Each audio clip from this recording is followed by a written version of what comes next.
What's good? It's Woog, and I hope this gives you a deeper appreciation for hip hop. Rest in peace, man, to Carl Chucky Thompson, a hip hop producer, produced for Bad Boy, Puff Daddy's label. That was probably one of the 2 or 3 biggest and best labels, rap labels, throughout the entire decade. Iconic label. If you don't know, now you know. Well, when you look at 90s hip-hop and you look at Bad Boy in particular, they had what Puffy had working in production known as the Hitmen. The Hitmen would be the ones credited in the early to mid to late Bad Boy era days in the album's production credits. So when you see, Big Poppa produced by, Juicy produced by, Craig Mack's Flava in Your Ear produced by, well, some outfits like the Wu-Tang Clan, for instance, at least in their early days, all of their stuff basically was produced by the RZA, one of the Wu-Tang Clan members and the founder, the creative genius that created the Wu, produced the beats. Gangstar was a duo between rapper, guru, producer, DJ Premier. Well, Bad Boy, they kind of had like not a revolving door, but essentially a team. And that team varied between the early 90s and then the late 90s. So what do I mean by that? And where does Chucky Thompson fit into this production picture? Well, when Puffy left the label that he was interning, then working for, Uptown Records, that was the label that Heavy D was on, and Heavy D was about as big rap star as you could get at the turn of the decade between the 80s and the beginning of the 90s. That little sweet spot of hip-hop with like Diggable Planets, Heavy D, early Native Tongues, Tribe Called Quest, De La Soul, Redman's first album in 92, EPMD a couple years before that. That little pocket of early 90s hip-hop's a little bit forgotten because what was to come, which was the emergence of like Nas and Biggie and basically these more gritty lyrical content based MCs, Mobb Deep, where they were talking about crime basically more than they were talking crime in the early 90s to the end of the 80s. The content of rap changed. And so Heavy D was basically that beginning early 90s period before gangsta rap and the New York equivalent of gangsta rap kind of took over. So Puffy leaves Uptown to go and start his own label, Bad Boy Records. And when you look at the early discography, meaning the Craig Mack album, Project Funk the World, that had Flava in Your Ear, one of the biggest hip hop songs of that era. And then you look at Ready to Die, which those 2 albums were released within a week of each other in September of 94. Ready to Die was obviously Notorious B.I.G., Biggie Smalls' debut album. So you look at those early Bad Boy albums.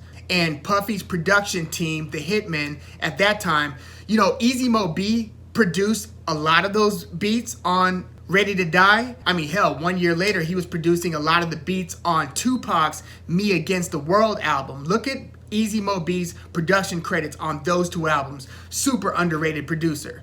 But hell, Easy Mo B produced Flava in Your Ear by Craig Mack. But you look at these early albums, and if it wasn't Easy Mo B producing the music, then it was usually either Rashad Smith, who was an early hitman.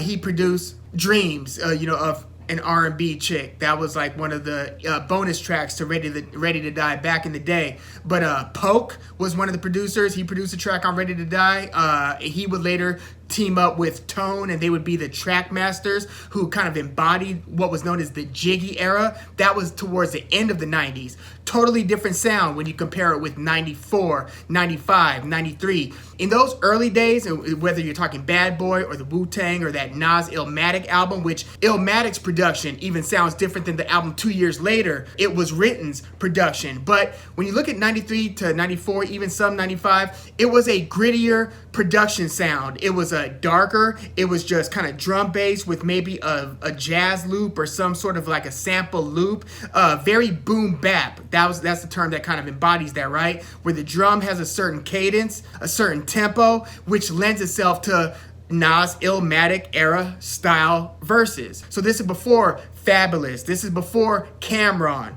This was a more stripped down, think DJ Evil D, if you're into the Boot Camp clique, and Helter Skelter, Smith & Wesson, Black Moon, Buckshot, those are groups within the Boot Camp clique. Very representative of the beats that I'm talking about here. So when you listen to Ready to Die, for instance, it doesn't sound anything like Life After Death. Way more glitzy style beats by the time you got to 96. Think, Nas's Street Dreams, or even Mobb Deep's Thug Life Is Mine. That's the one where them and Nas on Mobb Deep's third album are like on yachts or outside of mansions wearing all white. This was basically an era where it was more about celebrating, popping bottles. I mean, there were still violent and cocaine themed. A lot of the money was kind of like wink and a nod. This is where it came from. So those were always implications, whether you're talking, mid 90s, late 90s. But the style of beats were a lot more glitzy and just well produced, fuller production. Think about Puffy saying, got hits from the 80s. That was Mace on Mace's Harlem World debut. Again, this is later Bad Boy. But in the early days, you basically had Easy Mo B, you had the Blues Brothers, you had DJ Premier popped up for a cut, but then you had My Life, the Mary J. Blige album, which wasn't on Bad Boy. But look at the production credits. Chucky Thompson produced that entire Mary J. Blige album. He produced 2 songs from Ready to Die. He produced Big Poppa. That was my favorite Biggie single at the time. Beautiful beat. It's the one that took that Isley Brothers Between the Sheets, and Big Poppa, Notorious B.I.G., Biggie, just kills it with 3 iconic verses. He produced Me and My Bitch. That was the song on Ready to Die just before Big Poppa. Chucky Thompson produced that as well. He produced for a couple of the Bad Boy R&B singles. Like he produced Faith Evans singles, You Used to Love Me and Soon As I Get Home. 2 really nice R&B songs from that year. Look up those 2 Faith Evans singles from her first album. That was before the Love Like This Before song.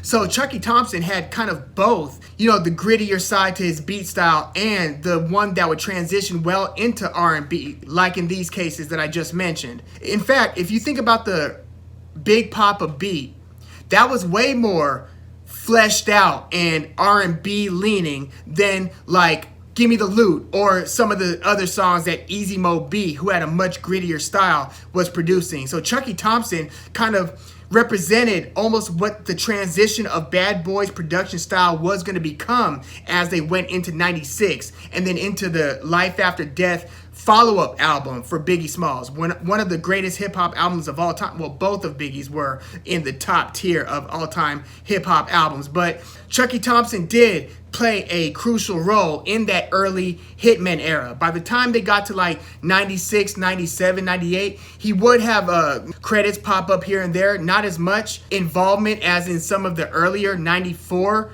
work. But then you fast forward to 2001 and he produced Nas's One Mic single, one of Nas's dopest songs in his entire catalog. Chucky Thompson produced that from that Stillmatic Nas album. But yeah, throughout the 2000s, he produced for a lot of different R&B artists as well. Leela James, early Emily King, who's, her name has grown over the recent years. He produced that one Biggie song that wasn't on either one of those first 2 albums, but did feature on the album that they released after Biggie passed away. The song was Dead Wrong. They later put Eminem when they finally released it on that late album because it was an underground song that some had heard, most hadn't, but it did feature on that Biggie album after he passed. Biggie has like a 2 to 3 minute portion, and then Eminem features with a verse at the end, and the beat is like very recognizable. Look up Biggie Smalls, Notorious B.I.G. featuring Eminem, Dead Wrong. Chucky Thompson produced that beat as well. But yeah, by the time they got to like Life After Death and the Mace Harlem World album, they were entering the post Biggie Bad Boy era, which props to Puff for keeping that thing afloat. Yes, he did have Mace who rocked the world with the Harlem World album, but a lot of this was kind of in the wake of Biggie's greatness. Like when you think about like the 112 single, Only You, yes, it did have a Mace verse, so they were already introducing Mace to the game, but who kicked off like the opening verse of that song, Only You, 112's biggest song? Biggie did. I mean, association with Biggie made you doper just by proximity. That's how influential Biggie was around this time. I mean, we can still hear the wake of that, in rappers that followed in future eras. But, Puffy's No Way Out album had massive success. I mean, it had like All About the Benjamins, Been Around the World, Victory, Notice all three of these songs, even though Biggie had passed, Biggie had featured on these Puff Daddy songs. So, you know, you would have thought that since they were going to be running out of Biggie material as, you know, No Way Out comes up and then other Bad Boy releases might feature a Biggie verse down the line. It's amazing that Bad Boy stayed around as long as they did. You know, Puff would drop like a few albums after that had big singles. They brought in Loon. Black Rob had a very critically acclaimed album, very good album called Life Story. G Dep had a really good album. Lox had their debut album, Money, Power, Respect on the label. So like 98, 99, 2000, the wheels hadn't fallen off Bad Boy, even though Biggie's passing was like 3, 4, 5 years ago by that point. But you look at the second half of like the Hitmen career, it was a different cast of characters basically. You had a Nasheem Myrick who produced a lot of the big songs, rap songs in the late 90s. Same thing with Derek D-Dot Angeletti. He was another big producer that was one of the Hitmen. Stevie J, reality show star, like he produced Notorious Thugs. Look up Stevie J's production discography. He is no joke. So like Puffy basically had two different teams. One during that first half or first significant portion of the Bad Boy era, we're talking 93 to 94, 95, and then had a different cast of producers for most of the stuff from 96, 97, 98 as they entered what many considered at the time the jiggy era. More dance based beats as opposed to just the boom bap nod your head type of stuff that we loved in 94, 95 and beyond, you know. But yeah, rest in peace to Chucky Thompson, you know, especially to those who knew him personally, his family, his friends. Much love. I hope he's remembered through his life and his works, you know, for the years to come. But yeah, very meaningful role within the Bad Boy empire that has left a lasting legacy. By the way, one example of the difference between some of the grittier beats and the more pristine late 90s beats, another sign of that style beat was somebody who was in that grittier 94 era, LES, standing for the Lower East Side, New York. But that was the producer who did Nas's Life's a Bitch, track 3 from Illmatic. Listen to that beat compared to like, you know, the track 2, New York State of Mind. That'll give you the difference between New York State of Mind or Represent or The World Is Yours, 94 style beat, and Life's a Bitch, which I think when you listen to like later AZ albums and some of the mid 90s again to late 90s albums where you could even get a Mobb Deep song like It's Mine sounding anything less than totally gritty. Like Mobb Deep is one of those groups that you totally associate with, you know, that 95, the infamous album, or even Hell on Earth started to kind of turn the corner with the style of beat, even though Mobb Deep always was the type to keep it grittier than even the gritty ones that were transitioning into the jiggy.